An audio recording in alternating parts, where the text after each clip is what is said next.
Maharashtra Chief Minister Prithviraj Chavan has said that the Congress is ready to fight alone on all the seats if a consensus is not worked out with the NCP. The comment comes as the seat sharing continues to strain ties between the two allies. Kajal Iyer is on the phone line. Kajal, what are the details of this?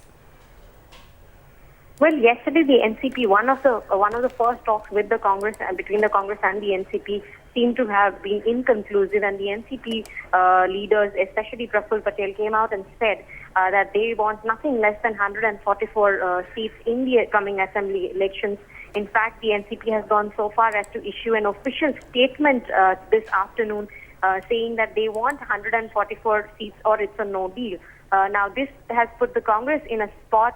Yesterday, also, Manik Rao Thackeray, the state Congress chief, has said that if NCP does not listen to us, we will go alone. And reiterating this point is the Maharashtra Chief Minister Prithviraj Chavan today in Pune, saying that in case the NCP does not agree to the 2009 seat sharing formula and insists on getting more seats, then the Congress will have no option but to go it alone.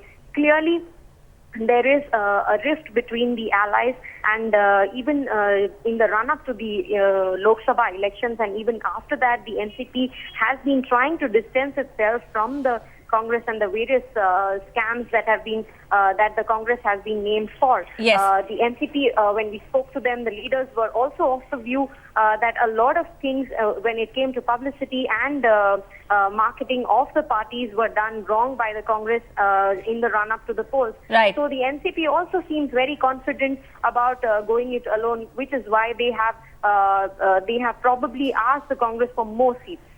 Do stay on with us, Kajal. The NCP, like you're pointing out, is flexing its muscles on the back of the Congress's poor performance in the union polls. Let's listen into the reactions coming in from NCP leaders. Rashtrawadi Congress Party चाहती है कि महाराष्ट्र में ताकत के अनुसार सीटों का बंटवारा हो। कांग्रेस पिछले 2 बारों से ज्यादा सीटों की डिमांड इसलिए करती रही कि वो ये जताती रही कि हमारी ताकत ज्यादा है। आज कांग्रेस की ताकत कम हुई। हम कहते हैं जहां जो मजबूत है वहां वो चुनाव लड़े और कांग्रेस सूझबूझ से निर्णय ले।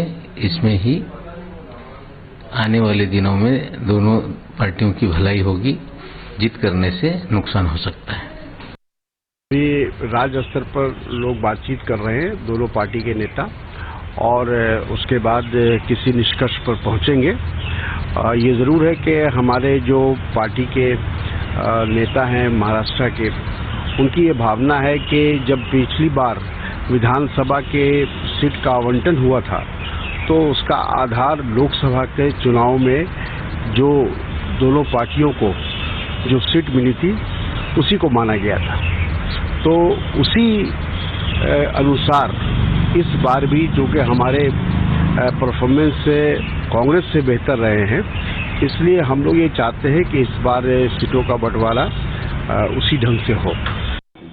शरद पवार जी एनसीपी के सुप्रीम अथॉरिटी है और वो बहुत ही समझदार और देश के हित में और समाज के हित में क्या करना, किस वक्त किस ढंग से सेक्युलर फोर्सेस को स्ट्रेंथन करना वो जानते हैं। तो शायद श्रीमती सोनिया गांधी जी के साथ बातचीत करके वो अपना फैसला तय कर सकते हैं। तो मुझे गठबंधन टूटने का कोई सवाल नहीं है, क्योंकि हमेशा एनसीपी और कांग्रेस साथ में चली है और उसूलों पे। देखिए, कांग्रेस तो एक ऐसा डूबता हुआ जहाज है, उसमें कौन बैठ करके और डूबने को तैयार होगा ये तो देखने की बात है। क्योंकि बहुत से साथी जो कांग्रेस में थे और यूपीए में थे वो चुनाव में अपना हश्र देख चुके हैं। उसमें उनकी नाकामियां कम थी और कांग्रेस की नाकामियां ज्यादा थी, लेकिन उन नाकामियों का ठीकरा उनके सर पे फूटा। तो देखते हैं आगे देखिए होता है क्या।